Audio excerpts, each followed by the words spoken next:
Okay, story time. நான் already சொன்ன மாதிரி I was born in a pastors family. So வளர்ந்தது எல்லாமே வந்து ஒரு சர்ச் செட்டிங்கில், தட்டும் என்ன ஒரு மெகா சர்ச் செட்டிங்கில் வந்து I grew up. So everybody வந்து உங்களை மீட் பண்ணும்போதோ இல்லை எவ்ரி சண்டே நீங்கள் when you walk out and all that, நிறைய பேர் வந்து உங்ககிட்ட சொல்லுவாங்க, ப்ரே பண்ணிக்கோங்கம்மா, இதுக்காக ப்ரே பண்ணிக்கோங்க. நானும் வந்து ஓகே ப்ரே பண்ணிக்கிறேன் ஆண்டி, ப்ரே பண்ணிக்கிறேம்மா, ப்ரே பண்ணிக்கிறேன் அப்படின்னு சொல்லிட்டு நான் பாட்டுக்கு I will move away. And I've seen a lot of people do that too.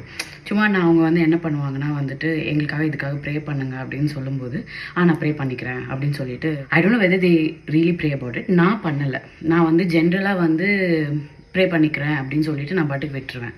அப்புறம் நான் வந்து செமினரிக்கு போனப்போ, நாங்கள் பைபிள் காலேஜில் இருக்கும்போது ஒரு ப்ரொஃபஸர், டாக்டரேட் முடித்த ஒரு ப்ரொஃபஸர், அவங்க வந்துட்டு செல் குரூப் மீட்டிங் இருக்கும். So every Wednesday there will be a sell group meeting. அந்த செல் குரூப் மீட்டிங்கில் நாங்கள் எல்லோரும் உட்காந்து we have to pray for each other, share our concerns and stuff. அப்போது ஒரு வாட்டி வந்து நான் அவங்கள அப்சர்வ் பண்ணேன். அவங்க வந்துட்டு ஒவ்வொருத்தர் சொல்லும்போது he'll listen and then he'll look at his phone. And சுற்றி இருக்கவங்க வந்து ஒவ்வொருத்தர் ஒரு ஒரு ப்ரேயர் பாயிண்ட் சொல்லும்போது அவங்க உடனே அவங்க ஃபோனை பார்ப்பாங்க. நான் அதை பார்த்துட்டு என்ன பண்ணுறாங்க புரியலையே அப்படின்னு சொல்லிட்டு, சம்டைம்ஸ் நமக்கு அது பார்க்கும்போது என்னடா நம்ம இங்கே சொல்லிகிட்டு இருக்கோம், அவங்க ஃபோனை பார்த்துட்டு இருக்காங்க அப்படின்ற மாதிரி ஒரு ஃபீல் வரும்ல, அந்த மாதிரி இருந்துச்சு. பட் லேட்டர் லைக் நாங்கள் அப்சர்வ் பண்ண ஒரு விஷயம், அவங்க வந்து செல் குரூப்பில் சொல்கிற ஒவ்வொரு ப்ரேயர் பாயிண்ட்டுமே வந்து அவங்க ஃபோனில் நோட் பண்ணி வைக்க ஆரம்பித்தாங்க.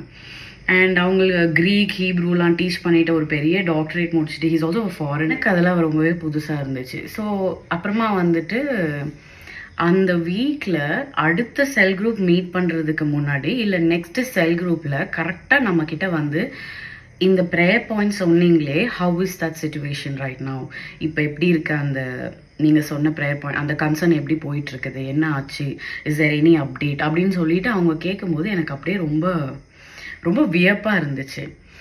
அது என்னை வந்து ரொம்பவே தொட்ட ஒரு விஷயம் செமினரியில். நான் வந்து அந்த மாதிரி யாரும் வந்து ஒருத்தவங்க நம்மக்கிட்ட ப்ரேயர் பாயிண்ட் ஷேர் பண்ண அப்புறம் அதை கேட்டுட்டு நம்மக்கிட்ட திருப்பி வந்து you said this prayer point, what happen to that அப்படின்னு சொல்லி விசாரிக்கிற ஒரு விஷயத்த நான் அங்கே தான் கற்றுக்கிட்டேன். எஸ்பெஷலி ஆஸ் அ கிறிஸ்டியன்ஸில் we are so use to saying okay நான் ப்ரே பண்ணிக்கிறேன், ஓகே ஜோம் பண்ணிடுறேன்னு சொல்லிட்டு we get so busy with our problems. And personal ப்ரேயரில் கூட நம்ம வந்து அவ்வளோ அடுத்தவங்களுக்காக ப்ரேயர் பண்ணுறது வந்து ரொம்ப கம்மி தான். செமினரியில் எனக்கு அதுதான் சேஞ்ச் ஆச்சு. ஸோ ஒருத்தவங்க நம்மக்கிட்ட வந்து ப்ரேயர் பாயிண்ட் இல்லை எனக்காக இதுக்காக ப்ரேயர் பண்ணுங்கன்னு சொல்கிறாங்கன்னா அதை நம்ம கேட்டுட்டு அப்படியே விட்டுறாம we should start praying for it.